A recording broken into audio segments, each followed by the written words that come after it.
The red warning light blinked across the control room of Research Station Kepler 442b. Dr. Lee Hanna looked up from her datapad and frowned.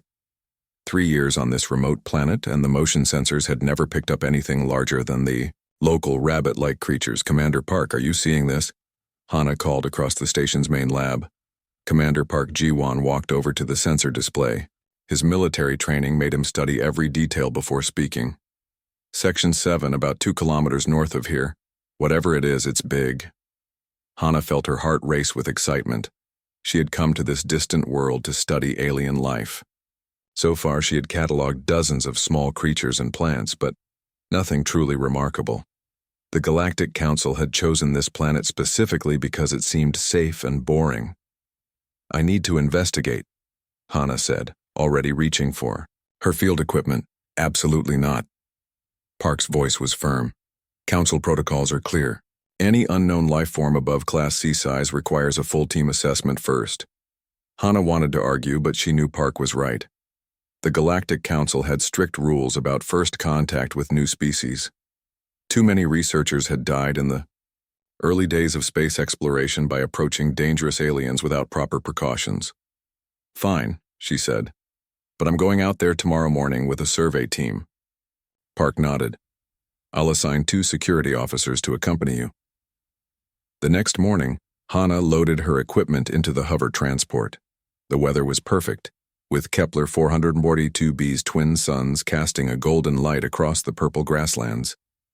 Research assistant Oh Damin helped her carry the biological scanners, while security officers Nam Junho and Lee Tae-hyun checked their weapons.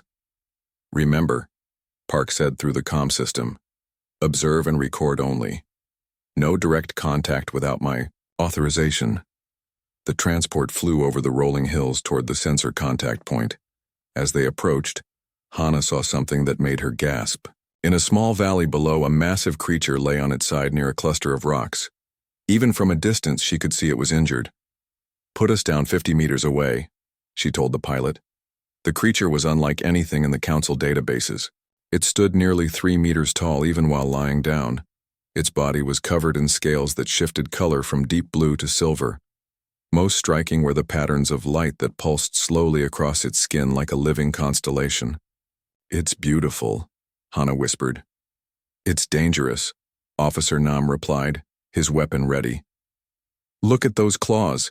The creature's hands ended in sharp talons, each as long as Hanna's forearm.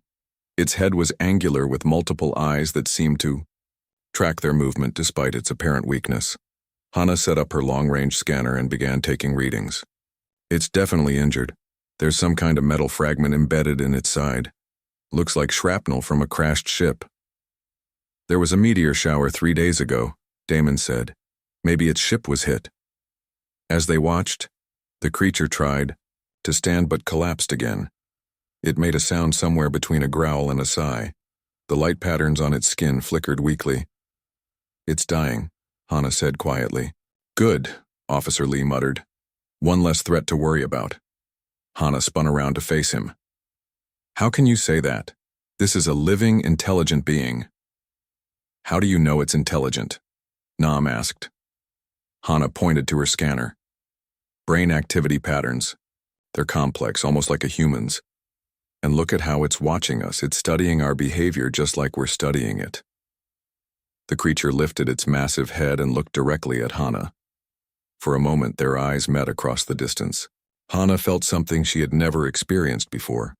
A sense of recognition, as if the creature was trying to communicate with her. I have to help it, she said. Absolutely not, Nam said.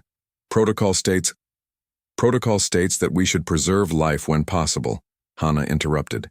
This creature is hurt and alone. We have medical supplies that could save it, she began, walking toward the creature before anyone could stop her. Behind her, she heard the security officers arguing over the comm with Commander Park. Dr. Lee, return to the transport immediately. Park's voice crackled through her earpiece. Hanna kept walking. The creature watched her approach, its light patterns shifting to brighter colors. As she got closer, she could see that the shrapnel wound was deep and infected. Without treatment, the creature would be dead within hours. I'm going to help you, she said softly. knowing the creature couldn't understand her words but hoping it would understand her tone. The creature made another, sound softer this time. It didn't move as Hana knelt beside it and opened her medical kit. Up close, she could see that its scales were actually made of some kind of crystalline material that caught and reflected light. "This might hurt," she said, taking out a sterile probe. The creature's eyes fixed on the medical instrument, then on Hana's face. Slowly, deliberately, it moved one massive arm away from its wounded side, giving her better access to the injury. Hana's breath caught. The creature understood what she was trying to do. Working carefully, she began to clean the wound. The creature remained perfectly still, though she could see its light patterns flashing in what might have been pain. When she touched the embedded shrapnel, the creature made a low rumbling sound but didn't pull away. "You're being very brave," Hana murmured as she worked. It took 20 minutes to remove all the metal fragments and clean the wound. When she finished, Hana applied a bio-seal bandage and gave the creature an injection of broad-spectrum antibiotics. The creature lifted its head and looked at the bandage, then at Hana. Its light pattern shifted to a warm golden color, and it made a sound almost like purring.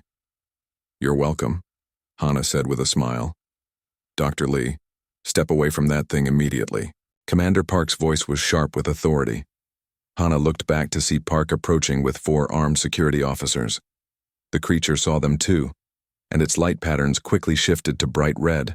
It struggled to stand, positioning itself between Hana and the approaching soldiers. "It's protecting me," Hana realized with wonder. "It's getting ready to attack," Park corrected. "Move away slowly." But as Hana stood and took a step back, the creature relaxed. Its lights faded back to the golden color, and it lowered itself to the ground again. "Did you see that?" Hana asked excitedly. "It only reacted defensively when it thought I was in danger. This creature isn't hostile.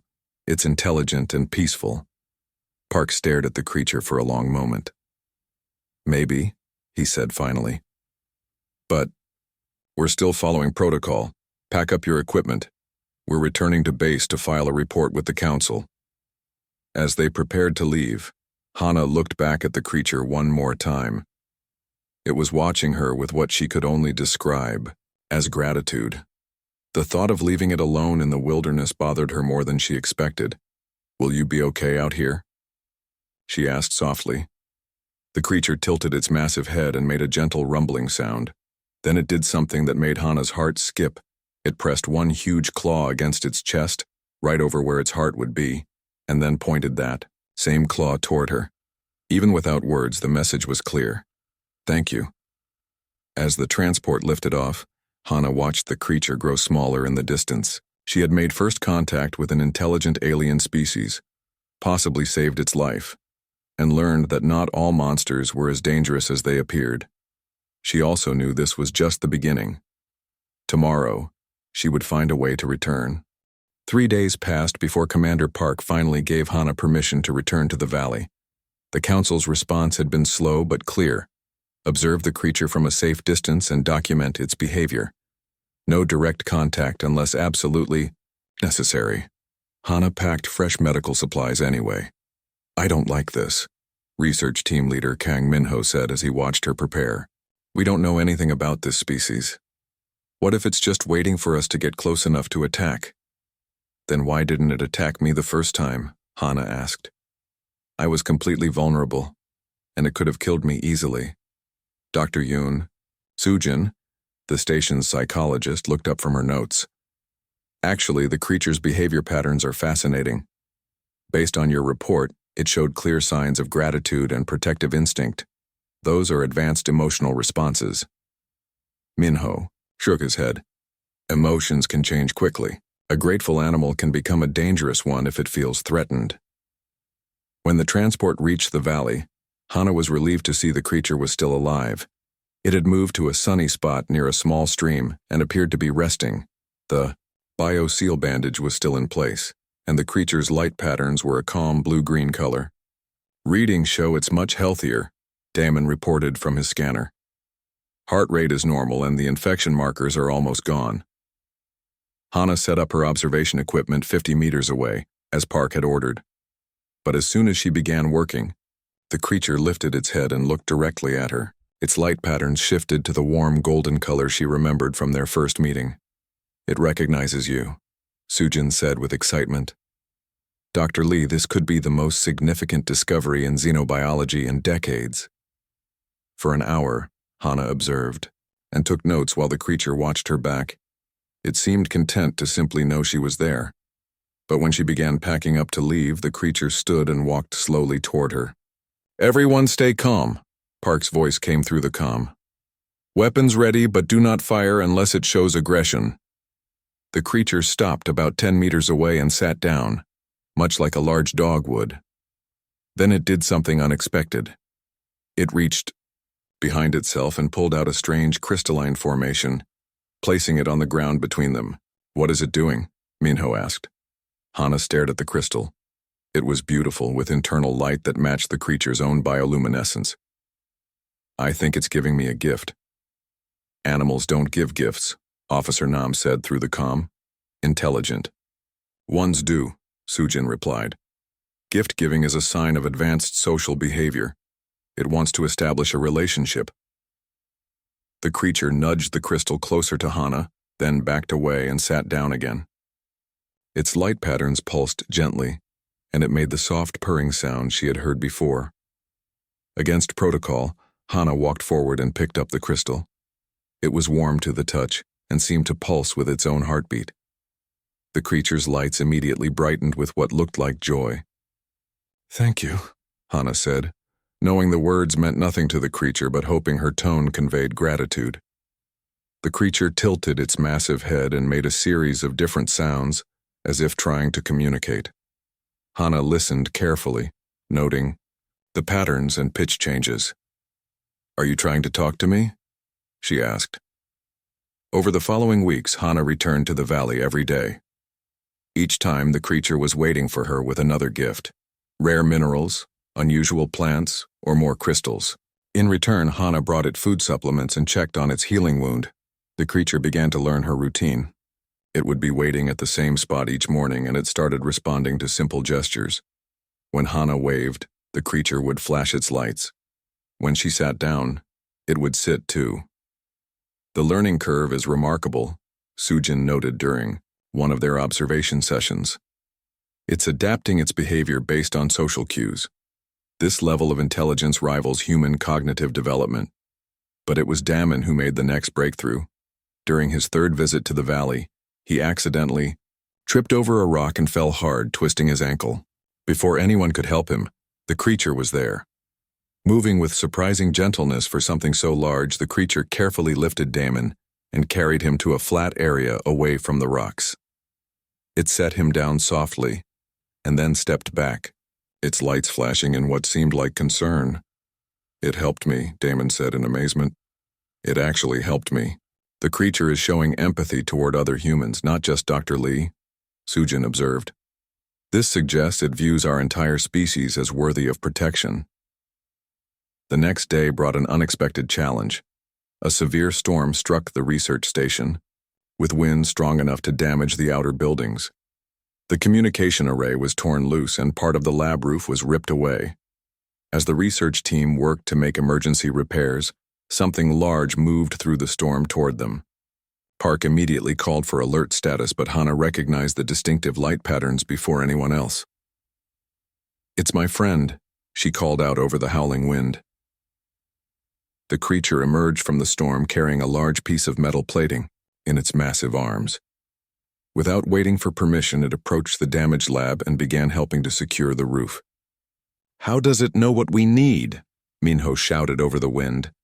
"It's been watching us work," Hana realized. "It understands what we're trying to do." For the next 2 hours, the creature worked alongside the human repair teams. It lifted heavy materials that would have taken 3 humans to move, and it seemed to instinctively understand which pieces went where. When the storm finally passed, the station was secure thanks largely to the creature's help. As the humans caught their breath, the creature approached Hana and made a series of complex sounds while its lights flashed in intricate patterns. "It's trying to tell you something important," Sujin said, studying her instruments. "The brain," Activity patterns are extremely complex, almost like human language centers when we're trying to explain something complicated. Hana watched the creature's light display carefully. The patterns seemed to repeat certain sequences, and she began to see mathematical progressions in the timing. Numbers, she whispered. You're showing me numbers. The creature's lights immediately brightened, and it repeated the sequence more slowly. This time, Hana could clearly see it was displaying a countdown pattern. 10 flashes, then 9, then 8. Why are you counting? She asked. The creature looked up at the sky, then back at Hana. Its light shifted to urgent red pulses, and it pointed one massive claw toward the horizon. Something's coming, Hana realized with growing alarm. You're trying to warn us about something. The creature nodded its great head, and for the first time since she had met it, Hana saw something like fear in its multiple eyes. That night, as she lay in her bunk reviewing the day's events, Hana realized their relationship had changed. The creature was no longer just a fascinating alien species to study. It had become a protector, a helper, and now a messenger bringing warnings of danger. More than that, it had become what she never expected to find on a distant world. A friend. But as she drifted off to sleep, one thought troubled her. If a creature this powerful was afraid of something coming, what did that mean for the small human research station? And how much time did they have before whatever was coming arrived?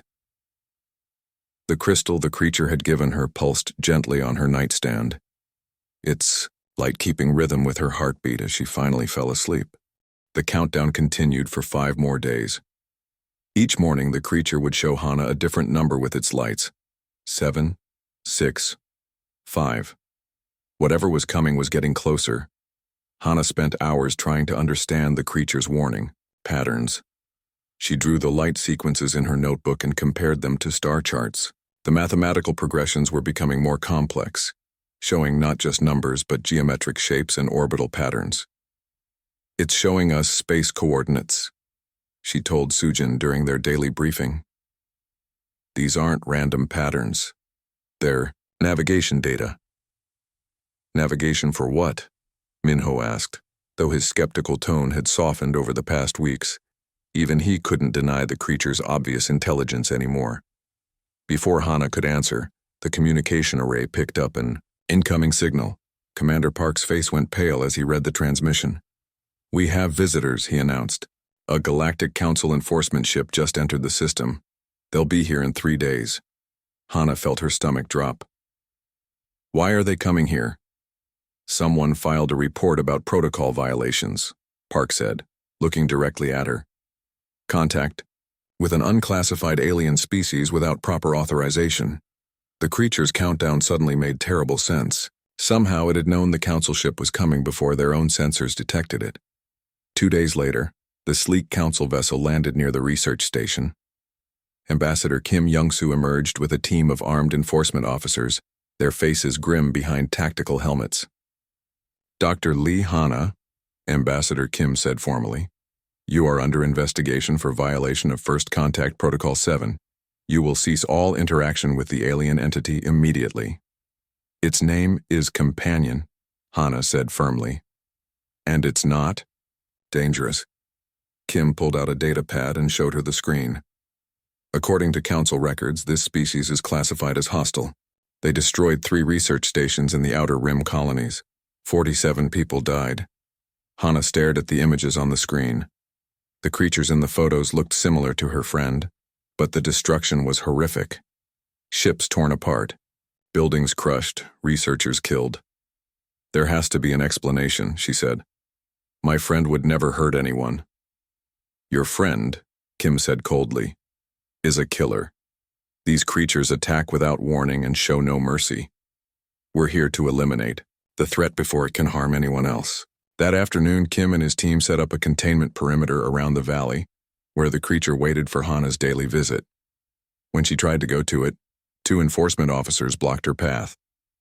I need to see it, Hana pleaded. Let me try to communicate with it.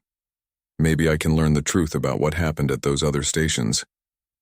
Absolutely not, Kim replied. The creature will be terminated at dawn. This is not a discussion. Hana watched through binoculars as the creature waited in their usual meeting spot. Its lights were dim and confused colors. It knew something was wrong. When the sun began to set and Hana still hadn't come, the creature made the sad sighing sound she had heard on their first meeting. "It's waiting for me," she whispered. Sujin put a gentle hand on her shoulder. "The psychological bond you formed is remarkable, but maybe the ambassador is right. Maybe we don't know the whole truth about this species." That night Hana couldn't sleep. She kept thinking about the creature's warning countdown and its obvious intelligence. If it could predict the council ship's arrival, what else did it know? What was it trying to tell her with those complex light patterns? At midnight, she made a decision that would change everything. Slipping past the sleeping guards, Hana made her way to the valley.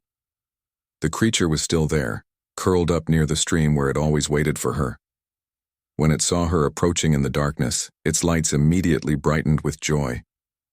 "I'm sorry I didn't come today," she whispered. "They won't let me see you anymore." The creature made soft rumbling sounds and gently touched her hand with one massive claw. Then its lights began flashing in the most complex pattern Hana had ever seen. This time she was ready. She pulled out her notebook and began copying every sequence, every color change, every timing interval. The creature repeated the pattern 3 times, making sure she understood.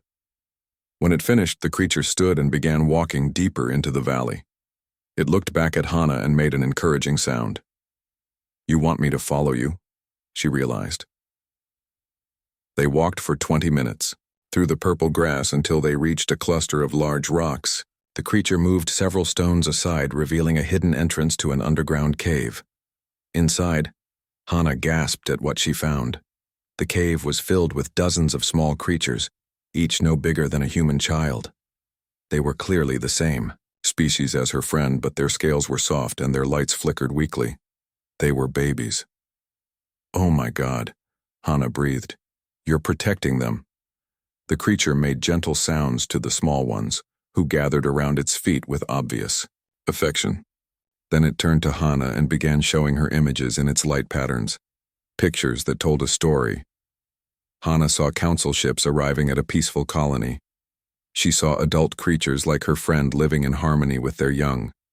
Then she saw the council forces attacking, capturing the small ones for what the light patterns clearly indicated was research purposes. The adult creatures had fought back, trying to protect their children. The attacks on research stations weren't random violence. They were desperate rescue missions by parents trying to save their babies from being taken away. They weren't attacking the stations, Hana whispered. They were trying to get their children back. Her friend showed her more images, the long journey to this planet, carrying the surviving young to safety. It was the last adult left alive, the sole guardian of an entire generation of orphaned children. The creature touched Hana's hand again and showed her one final image. Council enforcement officers like Kim's team, killing the adult creatures, while the young ones watched in terror. "That's why you warned us they were coming," Hana understood. "You knew they would try to kill you, and then there would be no one left to protect the children." The creature's lights pulsed with what could only be described as profound sadness. It had been alone for so long, carrying the weight of protecting an entire species by itself. Now Hana understood why it had been so grateful for her friendship. For the first time since arriving on this planet, it hadn't been completely alone. "I won't let them hurt you," she promised. "Or the children." But even as she spoke the words, Hana heard the sound of vehicles approaching through the night. Flashlight. Beams swept across the valley as Kim's enforcement team searched for her. The creature heard them too. Its lights shifted to protective red as it moved between Hana and the cave entrance, just as it had done that first day when Commander Park approached with armed officers. "Dr. Lee?" Kim's amplified voice echoed across the valley. "Step away from the creature immediately. That is a direct order."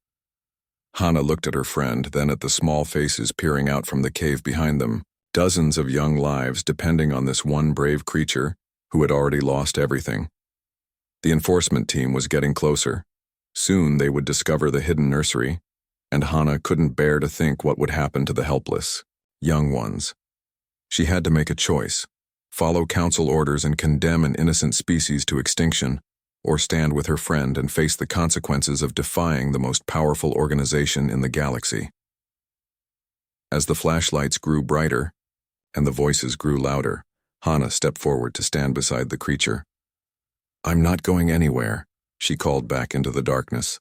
The enforcement team's flashlights cut through the darkness as they surrounded the cave entrance. Ambassador Kim stepped forward with 6 armed officers, their quantum disruptor weapons charged and ready. "Dr. Lee, you are in direct violation of council orders," Kim announced. "Step away from the hostile entity immediately or face charges of treason." Hana remained beside the creature, her heart pounding but her voice steady. "This creature isn't hostile. It's a parent protecting its children." "Children?" Kim's expression changed from anger to confusion. "Look inside the cave," Hana said. "See for yourself what you're really here to destroy." Kim nodded to 2 of his officers, who cautiously approached the cave entrance with their weapons raised. When their lights revealed the dozens of small creatures huddled together in fear, both officers lowered their weapons in shock. "Sir," one of them called back.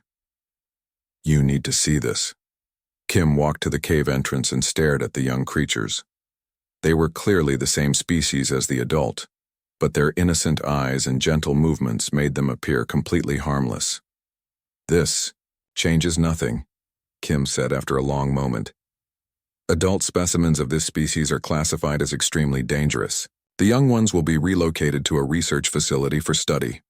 "No," Hana said firmly. "You can't separate them from their guardian. They're already orphans. This creature is all they have left." The adult creature seemed to understand what was being discussed. Its lights shifted to the urgent red warning pattern, and it made deep rumbling sounds that brought all the young ones to the back of the cave. "The creature is preparing to attack," one of Kim's officers reported. "Brain scans show elevated stress patterns. It's preparing to defend them," Hana corrected. "Just like any parent would." Kim pulled out his communicator and spoke to someone on his ship. After a brief conversation, he turned back to Hana with a grim expression. "Council Command has made the decision. The adult creature will be terminated and the young ones will be taken for research. This species is too dangerous to leave uncontrolled." "You're making a terrible mistake," Hana said. "These aren't monsters.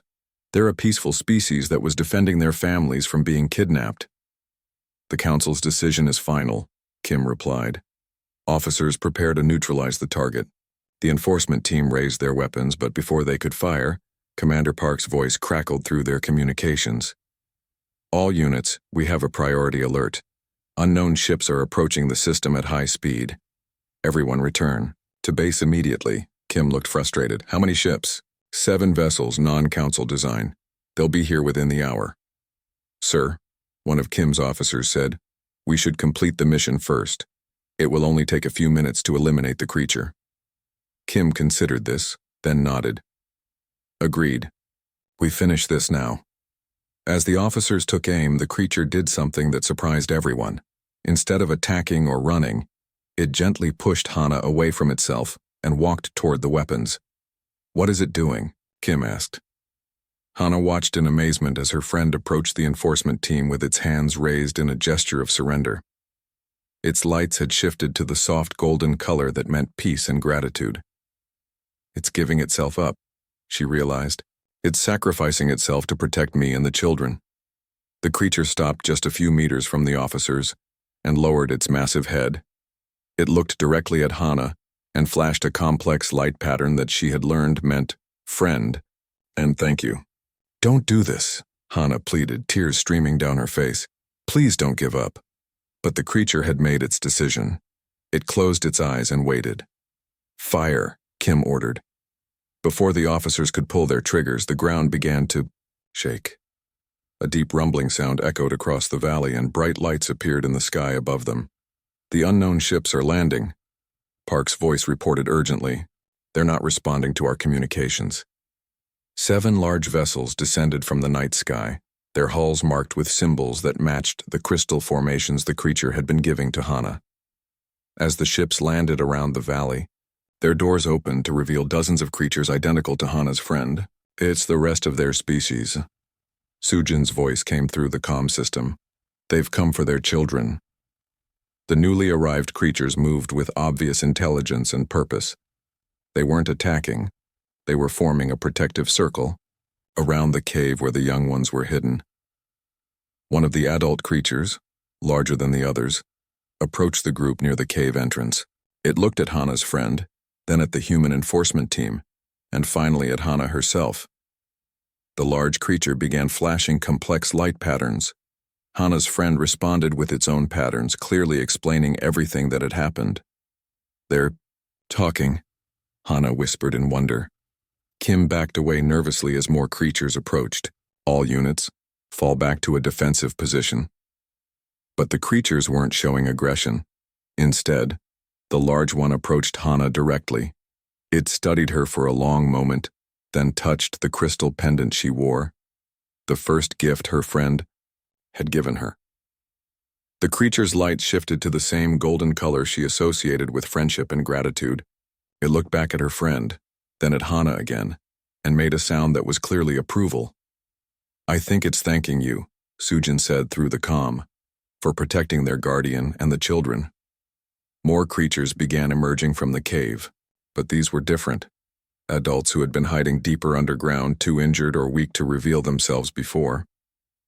Hana realized there had been survivors all along, but they had been too afraid of council forces to show themselves. "This is impossible," Kim said. "Our intelligence said this creature was the last of its species." "Your intelligence was wrong," Commander Park said as he arrived with the research team. "Just like your classification of them as hostile predators." Large creature that seemed to be the leader approached Kim directly. It was even bigger than Hana's friend, with scars that spoke of old battles. But instead of attacking, it began showing Kim the same light patterns that had explained the truth to Hana. Images of peaceful colonies, council ships arriving, children being taken, parents fighting desperately to save their young. Kim watched the light show with growing understanding and horror. "They were defending their families," he said quietly. "Yes," Hana said, "and now they've come to take their children home." The leader creature looked at Kim expectantly, waiting for his decision. Around the valley, dozens of adult creatures waited, with their children, ready to leave peacefully if allowed. But they were also ready to fight if their families were threatened again. Kim looked at his officers, then at the creatures, then at Hana. "Lower your weapons," he ordered quietly.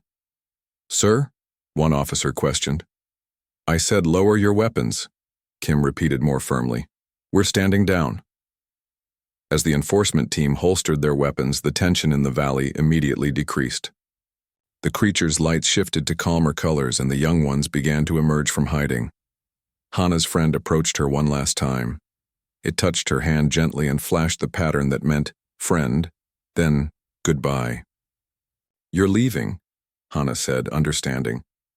The creature nodded and pointed to the sky, then to the children. It had done its job. It had kept them safe until help arrived. Now it was time to go home. But as the creatures began boarding their ships with their rescued young, alarms started blaring from the research station. "Multiple ships approaching." Park's voice was urgent. "These ones are definitely hostile. Slaver vessels closing fast." The peaceful reunion was about to turn into a battle. The slaver ships descended from the dark sky like metal vultures. Their hulls were scarred and patched, built for one purpose: capturing valuable specimens to sell in the illegal alien markets. 5 ships, heavily armed, Commander Park reported, through the comm. "They're the same species that originally attacked this creature's colonies." Hana watched as her friend and the other creatures immediately shifted into defensive positions. Their lights turned bright red, and they made deep, warning sounds that echoed across the valley. "They're the ones who started all this," Hana realized. "The slavers who took the children in the first place." Ambassador Kim looked at his quantum disruptor weapons, then at the approaching enemy ships. My enforcement team has 6 officers. They have at least 50 armed slavers. Then we fight together. The large creature leader somehow managed to communicate through its light patterns. Even without words, the meaning was clear. The first slaver ship landed with a crash that shook the ground. Armed aliens poured out, twisted creatures with multiple arms and weapons designed to capture rather than kill. They wanted their prey alive and valuable. "Protect the children!" Hana shouted, as chaos erupted around them. The adult creatures formed, a circle around the cave entrance while Kim's officers took defensive positions behind rocks. Commander Park arrived with the research station's emergency weapons, but everyone knew they were outnumbered. The battle began with a barrage of capture nets and stunning energy beams. The slavers had fought these creatures before and knew their weaknesses, but they hadn't expected to face humans fighting alongside their prey. "Cover the big one," Kim shouted to his officers, pointing at Hana's friend. "It's protecting the human." Hana found herself in the middle of the firefight, trying to reach the cave where the young creatures were hiding. A slaver spotted her and fired a capture net, but her friend was faster. The massive creature threw itself between them, taking the electric shock meant for her. "No!" Hana cried as her friend collapsed, its lights flickering weakly. The creature tried to stand but couldn't. The capture net was designed specifically for its species, sending painful electric pulses through its nervous system. It looked at Hana with desperate eyes and made weak sounds. More slavers were advancing. The human and council forces were being pushed back. The adult creatures fought bravely, but they were still weak from years of hiding and protecting their young. "We need to evacuate," Park shouted. "Fall back to the research station." But as the defenders began retreating, disaster struck. A slaver with a heavy energy cannon took aim at the fleeing group. The weapon charged with a high whining sound. It was powerful enough to kill everything in its path. Hana was directly in the line of fire. Her friend saw the danger before anyone else. Despite the capture net still wrapped around its body, despite the electric shock still coursing through its system, the creature found the strength to move. Time seemed to slow as Hana watched her friend struggle to its feet. The slaver's weapon finished charging. The deadly energy beam fired and the creature threw itself between the beam and Hana's heart. The quantum energy blast hit the creature full in the chest. Its massive body absorbed the entire deadly charge meant for her. The impact threw it backward, but not before it managed to shield Hana completely. "Friend," Hana screamed, catching the creature as it fell. The creature's lights were fading rapidly, but it managed to look at her one last time. With its final breath of strength, it placed one massive claw over Hana's heart, just as it had done that very first day when she had saved its life. Its bioluminescent patterns flickered one last message, the mathematical sequence they had established together that meant friend. Then the lights went out forever. The creature's sacrifice created a moment of stunned silence across the battlefield. Then something unexpected happened. Commander Park, who had spent weeks being suspicious of the creature, let out a roar of rage. "You killed it," he shouted at the slavers. "You killed the one who was protecting us." Kim's enforcement officers, who had come to destroy the creature, now fought with renewed fury to avenge it. Even they could see the pure heroism in what it had done. But it was the other creatures who truly turned the tide. Seeing their guardian's sacrifice, they fought with a desperate courage that overwhelmed the slavers. The leader creature picked up Kim's quantum disruptor and used it with deadly precision. "They're learning to use our weapons," Kim said in amazement. Within minutes, the remaining slavers were either dead or fleeing back to their ships. The survivors launched into space, never to return. As the dust settled, everyone gathered around Hana and her fallen friend. She knelt beside the massive body, tears streaming down her face as she held the crystal pendant it had given her. "It saved my life," she whispered. "It saved all of us." The leader creature approached slowly. It looked at its fallen guardian, then at Hana. With great ceremony, it began flashing light patterns that all the other creatures joined, a memorial display that lit up the entire valley. Kim knelt beside Hana. "Dr. Lee, I owe you an apology. You were right about this species. They're not monsters, they're heroes." "What happens now?" Hana asked. Now I file a report that will change everything, Kim said. This species will be reclassified as a protected, sentient race. The council will establish formal diplomatic relations with them. The leader creature approached Kim and began showing him complex light patterns. Through gestures and patient repetition, it managed to communicate a simple but profound message. Peace between their species. Cooperation. Friendship. I think they want to work with us, Kim said, to make sure nothing like this ever happens again. Over the following days, as the creatures prepared to return to their hidden colonies, they did something remarkable. They built a memorial to their fallen guardian, a crystalline formation that caught and reflected light just like the gifts it had given to Hana. At the dedication ceremony, Hana placed her hand on the crystal monument. Immediately, all the creatures began flashing their lights in the pattern that meant friend. They remember, she said softly. They'll always remember what it did for us.